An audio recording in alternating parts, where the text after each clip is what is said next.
All right, we're doing a little sunglasses haul. I've got 5 to show you. I was sent these to review.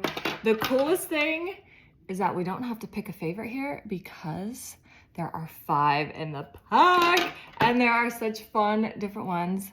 Look at this, it's like a clearish light color.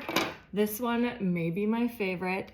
It's like a leopard, oh my gosh, and it's got the like faded lenses there. This is like so 80s, oh my god, I love it, I love it. And then this one has lighter lenses.